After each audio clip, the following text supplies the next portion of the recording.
Polícia de Marília identificou mais 2 elementos que participaram do latrocínio do vendedor de laboratório Silvio César Soares Júlio, de 47 anos de idade. Você vê ele aí na foto, ele foi barbaramente assassinado na própria casa, na Rua Prudente de Moraes. A informação é que seriam 2 as assassinas, Arlequina, de 23 anos, e Carol, de 20. Mas participaram também do latrocínio, ou seja, roubaram para matar os jovens de 25 e 24 anos. O caso, portanto, está devidamente esclarecido.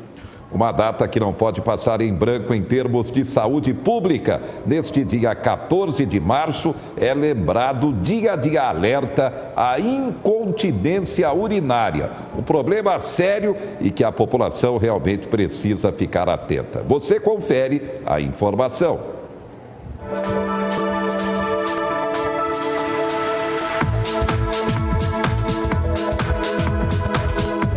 Nós vamos falar hoje sobre a incontinência urinária, um tema bastante prevalente que afeta muitas pessoas em várias faixas de idade e por isso é a importância de tratar sobre esse tema. Nós definimos incontinência urinária como a perda involuntária de urina, ou seja, a pessoa perde o controle de manter a bexiga cheia e esvaziar voluntariamente quando ela quer. Existem várias causas desse problema, podem afetar jovens, pessoas de mais idade e também idosos. As causas podemos dividir em causas, por exemplo, doenças neurológicas que afetam o funcionamento da bexiga. Então, pacientes que sofrem de problemas neurológicos, como doença de Parkinson, acidente vascular cerebral, trauma raquimedular, que é a lesão da medula, pessoas que ficam paraplégicas, às vezes perdem o controle da bexiga por lesão dos nervos que fazem esse controle. Então, esses pacientes têm que conviver com a perda de urina e receber tratamento médico para melhorar essa queixa. Existe uma outra incontinência urinária que a gente chama de idiopática, ou seja, não sabemos bem a causa, e que afeta os adultos e os idosos, que é a bexiga hiperativa. Ela se comporta como uma urgência miccional. A pessoa tem vontade de urinar e dificuldade de chegar até o banheiro, tirar a roupa, sentar no vaso e ter a micção. Então ela sente uma urgência muito grande. Se está no trânsito, está fazendo uma viagem, tem que parar o carro imediatamente. Se está chegando em casa, às vezes vai entrar no elevador, vem uma vontade incontrolável e às vezes a pessoa perde urina. A gente chama isso de bexiga hiperativa. Tem que ser investigado e muitas vezes a gente não encontra uma causa bem determinada, mas existem tratamentos para isso, para controle disso, e a gente consegue uma boa melhora da qualidade de vida tratando a bexiga hiperativa. Outro tipo de incontinência urinária é aquela observada nas mulheres, principalmente que tiveram partos vaginais ou partos com algum problema, grande número de gravidez, de gestação. Essas mulheres, depois de uma certa idade, começam a apresentar a chamada incontinência urinária de esforço. Então, essa incontinência é aquela pessoa que pega uma gripe, um resfriado, começa a tossir e espirrar e tem bastante perda de urina nesse momento, associado a algum esforço. Também aquelas mulheres que fazem academia, que se expõem a um grande esforço, às vezes começam a observar um escape de urina nesse momento de esforço. Esse tipo de incontinência também tem tratamento e muitas vezes a gente resolve com tratamentos conservadores, como fisioterapia do assoalho pélvico, e às vezes necessita de cirurgia, mas também é uma causa muito comum a incontinência urinária de esforço. Mas nem só as mulheres têm incontinência, os homens também podem apresentar a incontinência urinária. Uma das causas mais frequentes, além das doenças neurológicas, é a cirurgia de prostatectomia radical para o câncer de próstata. Essa cirurgia, ela afeta a resistência uretral, afeta o assoalho pélvico, o mecanismo de continência.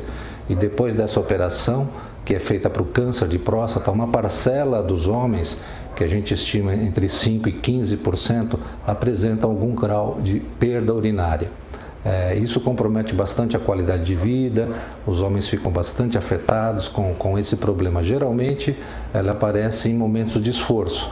A pessoa faz um movimento mais brusco, tem uma tosse, um espirro e perde urina, o que obriga a usar um absorvente ou um coletor de urina. Também para esse tipo de problema nós temos tratamentos, nós temos fisioterapia do assoalho pélvico, temos cirurgia, enfim, uma série de tratamentos que podem ser feitos para amenizar ou resolver o problema da incontinência urinária nos homens. Quanto aos fatores de risco, nós podemos então falar que na mulher, gestação, parto, o parto normal, mudanças muito bruscas no corpo, a mulher é sujeita a isso, às vezes um ganho acentuado de peso, às vezes o período do climatério com a queda dos hormônios, a atrofia do epitélio uretral, isso pode desencadear a incontinência urinária na mulher. Também nas mulheres que fazem muito esforço, mulheres que fazem atividades pesadas, uma academia pesada, um trabalho braçal muito intenso, podem apresentar incontinência e isso é fator de risco. O tabagismo, que pode provocar tosse crônica, então isso também é um fator que pode desencadear a perda de urina. O próprio envelhecimento está associado ao maior risco da bexiga hiperativa, que é aquela bexiga que tem dificuldade de segurar o desejo miccional, a pessoa tem que ir correndo para o banheiro porque tem urgência miccional. Isso é mais acentuado depois dos 50 anos de idade e vai aumentando com o envelhecimento. Também as doenças neurológicas, como eu já citei, todas as doenças neurológicas têm potencial de causar distúrbio urinário e podem provocar perda urinária. Então, a demência, a doença de Alzheimer, que é muito comum esse diagnóstico hoje em dia, o AVC, o acidente vascular cerebral, que é o derrame, pode cursar com dificuldade no controle da urina. Importante, por isso, fundamental levar esse tipo de informação à população. Procurar a ajuda médica de um especialista. Por isso, nesse dia de alerta à incontinência urinária, a imprensa tem obrigação de levar esse tipo de informação.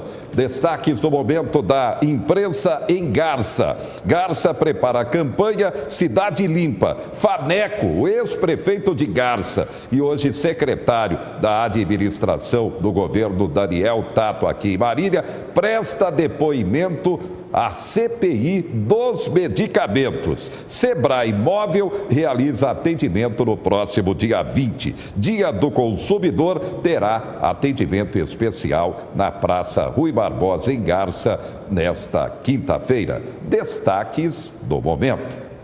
Bem, São Paulo está sediando o Encontro Mundial da Economia. Muito importante é o tema do momento sobre, é claro, também o contexto da economia brasileira que não vai bem e todo mundo fazendo comentário. Vem aí uma revolução industrial. A população está preparada para esse tema, a revolução industrial moderna? Vamos até São Paulo, a informação lhe interessa. A grande polêmica é que essa quarta revolução industrial vai precisar de uma adequação no emprego, nos cargos de trabalho. O que aconteceu também com as outras revoluções. Na primeira, o que aconteceu foi o surgimento das máquinas, que acabaram substituindo o trabalho manual pelo mecanizado. Na segunda, com o surgimento da eletricidade, a produção virou em massa. E na terceira, houve a introdução dos computadores e também dos avanços das telecomunicações. Quem vai explicar um pouco melhor quais as consequências dessa nova transformação para os dias de hoje aqui para a América Latina é o Daniel Ho. Ele é diretor de marketing da empresa Salesforce, que é uma das que vai participar agora dessa mesa. Daniel, por favor, fala pra gente qual que é a consequência para a América Latina de todo esse cenário de quarta revolução industrial. Boa tarde para você. Boa tarde. É empolgante ter o Fórum Econômico Mundial aqui em São Paulo falando sobre esses temas, né? E eu acho que o mais empolgante para nós aqui da região é saber que toda essa tecnologia, tudo isso que a gente comenta de quarta revolução industrial, na verdade vai trazer uma grande oportunidade para nós. É uma grande oportunidade de fomentar o crescimento, de fomentar o desenvolvimento da nossa economia, do nosso país e da nossa região. Por quê? Porque a tecnologia ela equaliza o acesso às coisas. Então, se eu uso tecnologia para educação, eu tenho mais gente que pode se capacitar. Quando eu uso tecnologia para prestar serviços ao cidadão, é mais gente que pode acessar esses serviços, né? Olha a revolução que foi no nosso país, o acesso à telefonia móvel, né? Quantas pessoas que não foram incluídas, né, digitalmente puderam prestar seus serviços, se conectar com seus clientes. Então, a nossa grande visão é otimista, né? A gente fica feliz de ver o fórum aqui e fica otimista com as possibilidades da quarta revolução industrial. E a América Latina ainda tem muito a avançar? Tem bastante a avançar. Realmente, quando a gente olha o quadro da nossa região, em especial o Brasil, mais de 15 milhões de desempregados, muita gente ainda tentando entender como que eu me reencaixo na sociedade, sim, a gente tem um caminho a percorrer. Qual que é a boa notícia? Esse é um movimento global. Então, a gente está em 2018 discutindo os mesmos temas que há 3 meses estavam sendo discutidos na Suíça, né, no capítulo global do Fórum Econômico Mundial. Então, em termos de novidade, em termos de saber o que está acontecendo, a gente está no mesmo passo da Europa, dos Estados Unidos, da Ásia. Isso é excelente. O que a gente tem que fazer? A gente tem que criar as condições para aproveitar essa quarta revolução industrial. Permitir que as pessoas se capacitem com tecnologia, que tenham acesso à informação e estejam prontos para isso. E a questão do emprego, Daniel, porque o que aconteceu é que tem uma previsão do próprio Fórum Econômico Mundial que 7 milhões de empregos, que a quarta revolução industrial vai custar 7 milhões de empregos. Ao mesmo tempo, 2 milhões serão criados por causa dessas novas tecnologias, mas não fecha essa conta, né? Como que a gente pode atenuar um pouco essas consequências? Esse é um ponto super importante, é um grande ponto de atenção realmente, né? Quais são as consequências disso para as capacidades que nós, eu, você e todo mundo tem para trabalhar, né? A gente pensa muito em mercado de trabalho. Toda a revolução industrial, toda a revolução tecnológica traz esse tipo de preocupação, né? Tem uma reportagem famosa da revista Time na década de 60 que disse, olha, a automação vai eliminar todos os empregos. Isso é em 1961, a gente está em 2018 e não eliminou nada, pelo contrário, a ocupação de emprego só aumentou desde então. Então a preocupação é legítima e o estudo do Fórum Econômico Mundial realmente traz alguma dose de atenção para nós. O que a gente enxerga a grande saída é mudar a capacitação. A gente precisa adquirir novas habilidades para estar pronto para a quarta revolução industrial. Que habilidades são essas? Ciência da computação, matemática, estatística, entendimento mais de tecnologia, né? É uma grande oportunidade também para empreendedores, pessoas que talvez estejam desempregadas ou que queiram mudar de profissão para criar novas oportunidades de emprego. Tem realmente o trabalhador que se preparar para essa revolução. Enquanto isso, o presidente Temer garante a economia brasileira voltou a crescer. O presidente Michel Temer falou aos empresários do comércio em São Paulo sobre os resultados da economia brasileira, com destaque para o controle da inflação e os juros baixos. Temer também defendeu que a modernização trabalhista já contribuiu para gerar empregos no país. Nesses últimos 4 meses, nós tivemos a ocupação de mais ou menos 1.500.000 novos postos de trabalho. Foi exatamente nesse período, né? E é claro, vejam bem, nós estamos em 14 milhões, então caiu para 12.200, 12.500, ainda é muito. Nós temos que trabalhar muito ainda no Brasil para incentivar exatamente a empregabilidade. Incentivar a empregabilidade significa incentivar a iniciativa privada. Temer participou da abertura da sessão plenária da Federação das Associações Comerciais do Estado de São Paulo, que reúne 240 mil associados e movimenta mais de 100 milhões de reais por ano.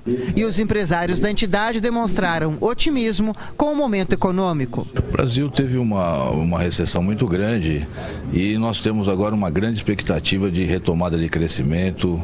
Eu tenho visto o empresariado mais animado, mais disposto a investir no Brasil. Tenho certeza que nós já viramos a curva do negativismo e vamos retomar nosso crescimento rapidamente. Além dos investimentos de empresários nacionais, o Banco Central estima que os investimentos estrangeiros diretos superaram 70 bilhões de dólares no Brasil no ano passado. Segundo o Banco Central, este fluxo deve aumentar. Uma iniciativa neste sentido é a parceria entre a Apex e a Siemens, empresa alemã do setor de alta tecnologia, que pretende injetar 1 bilhão de euros no Brasil nos próximos 5 anos. Esses investimentos vão para as seguintes áreas. Em primeiro lugar, os gargalos da infraestrutura no Brasil no que diz respeito à energia, transporte e saúde. Ele também vai para compartilhamento de conhecimento através de sessões de capacitação e de parcerias com universidades. Pelo memorando, a Agência Brasileira de Promoção de Exportações e Investimentos se compromete a facilitar a ampliação dos negócios da Siemens no país. O presidente Michel Temer destacou que a empresa já está no Brasil há mais de 150 anos e que o acordo, neste momento, mostra a confiança dos empresários no Brasil. Ouvi falar que ao longo do tempo, não só das Siemens, mas de outras coligadas, poderá vir um investimento de mais de 50 bilhões de euros, né? De modo que esta é uma notícia muito alvissareira para o nosso país, né? E isso tudo confirma que o Brasil tomou o caminho do desenvolvimento.